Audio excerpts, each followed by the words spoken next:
ကျွန်တော်တို့နေထိုင်နေကြတဲ့ကဘာမှာအလေးဆုံးသောအရာကကျွန်တော်တို့လက်ထဲမှာကင်ထားရတဲ့အရာတွေမဟုတ်ဘူးဗျတကယ်တော့ကျွန်တော်တို့ရဲ့နှလုံးသားထဲမှာတည်ဆောင်ထားတဲ့အရာတွေကသာအလေးဆုံးတွေဖြစ်တယ်အဲ့ဒီအရာတွေကိုလွတ်ချတဲ့အခါမှာအရာရာဟာပေါ့ပါသွားတတ်တယ်တခါတော့ငါတောအုပ်လေးတစ်ခုရဲ့ကျောင်းဆောင်တစ်ခုမှာဖုံးတော်ကြီးတစ်ပါးနဲ့ငယ်ရွယ်တဲ့ယဟန်တစ်ပါးနေထိုင်ကြပါတယ်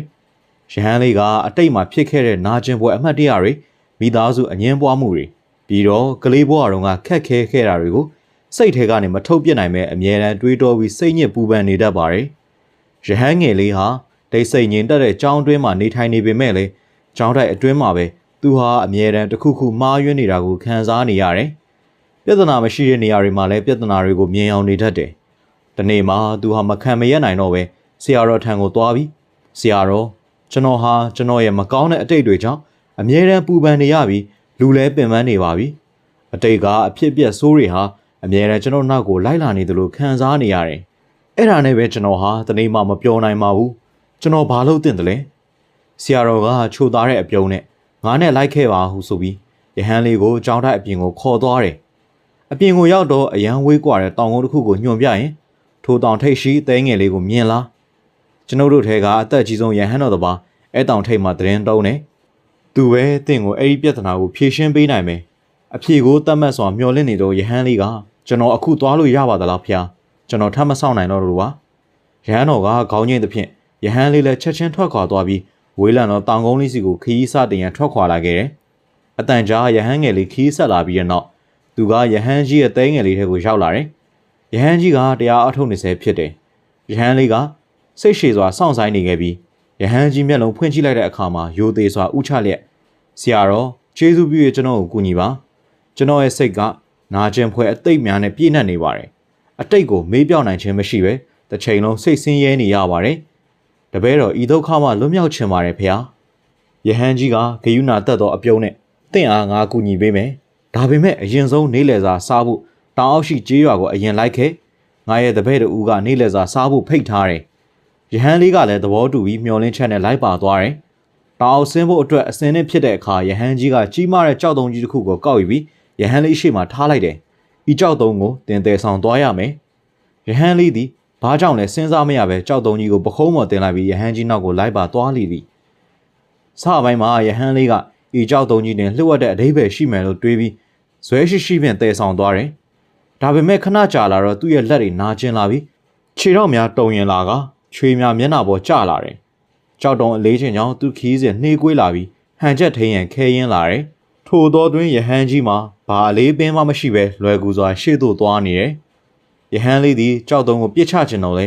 ဤဒီကငါ၏သင်ခန်းစာတစ်စိတ်တစ်ပိုင်းဖြစ်နိုင်တယ်။ဒီခံကြန့်ခိုင်ရမယ်လို့တွေးပြီးဆက်လက်တဲဆောင်သွားခဲ့တယ်။တောင်ချီတို့ရောက်တဲ့အခါသူသည်ပင်ပန်းလာပြီးခန္ဓာကိုယ်တစ်ခုလုံးကိုက်ခဲနေကအသက်ရှူမဝဖြစ်နေတယ်။ဤချိန်မှာယဟန်ကြီးကတစ်ပင်အောက်မှာထိုင်နေပြီးပြုံးနေတာကိုတွေ့ရတယ်။ယဟန်လေးကအသက်ရှူကျက်လျက်ဆရာတော်ဘာကြောင့်ပြုံးနေရပါသလဲကျွန်တော်လက်တွေနာကျင်လာပါပြီဤကြောက်တုံးကခရီးစဉ်တစ်ခုလုံးကိုစိုးရွားစွာဒုက္ခပေးနေတယ်ထိုအခါမှာယဟန်ကြီးကနူးညံ့စွာပြုံးပြတယ်တင်းရဲ့ခရီးစဉ်ကဘယ်လိုနေခဲ့သလဲစိုးဝါလုံးပါတယ်ကြောက်တုံးကအလွန်လေးပြီးတော့အရာရာကိုခက်ခဲစေပါတယ်ယဟန်ကြီးကခေါင်းငိမ်ပြီးဘာကြောင့်မချထားခဲ့သလဲယဟန်လေးလည်းရုတ်တရက်တုံလို့သွားပြီးဆရာတော်ကတည်ခိုင်းတာပါယဟန်ကြီးကထပ်မှန်ပြောရင်ငါကကောက်ယူခဲ့လို့ပြောခဲ့တယ်တလန်းလုံးတည်ရဲ့မပြောခဲ့ပါတင်မီသည့်အချိန်နဲ့မဆိုချထားနိုင်တယ်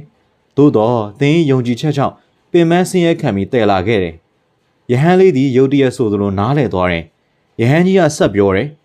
ဤခီးစဉ်သည်တင်းဘဝနဲ့သူသည်ဤကြောက်သုံးသည်တင်းအတိတ်နာကျင်ပွဲအမှတ်တရများနောင်တများစိုးရင်ပူပန်မှုများဖြစ်စေတယ်တင်းသည်တင်းဘဝကိုခက်ခဲစေရန်အချိန်ကြာမြင့်စွာတည်ဆောင်ခဲ့တယ်သို့တော့တင်းသည်ဤကြောက်သုံးကဲ့သို့ပဲမြည်သည့်အချိန်နဲ့မဆိုလွတ်ချထားနိုင်တယ်လွတ်လိုက်သည့်အချိန်တွင်တင်းသည်ပေါ့ပါလွတ်လပ်မှုကိုခံစားရမည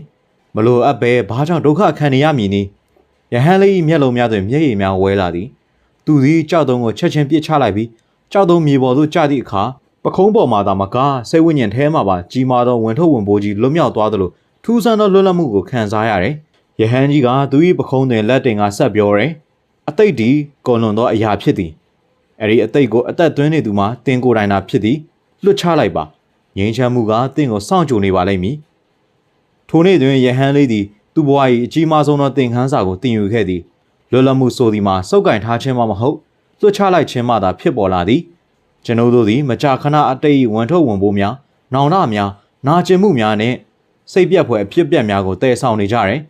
ဤဝန်ထုတ်ဝန်ပိုးများကိုအမြဲတည်ဆောင်ရမည်ဟုယုံကြည်ကယဟန်လေးသည်ကြောက်တုံးနှင့်ရုန်းကန်ခဲ့တဲ့ကဲ့သို့ကျွန်ုပ်တို့လည်းရုန်းကန်နေကြရတယ်။သို့သောအမှန်တရားမှာအတိတ်ကိုကျွန်တော်တို့လက်မလွတ်နိုင်ပဲစုပ်ကင်ထားမိသောကြောင့်သာဖြစ်တယ်။ဝန်တော့ဝန်ပိုးများကိုလွတ်ချလိုက်တဲ့အခါကျွန်ုပ်တို့ဒီဒုက္ခမှလွတ်မြောက်သွားမည်ဖြစ်သည်။ဘဝသည်ပေါ့ပါလာပြီးလွယ်ကူချုံးမွေကပုံမလှပလာမည်။အသုံးမဝင်တော့သောအရာများကိုစုပ်ကင်မထားပဲလွတ်ချလိုက်ပါ။ငြိမ်းချမ်းမှုကနောက်ကလိုက်လာလိမ့်မည်ဖြစ်တယ်။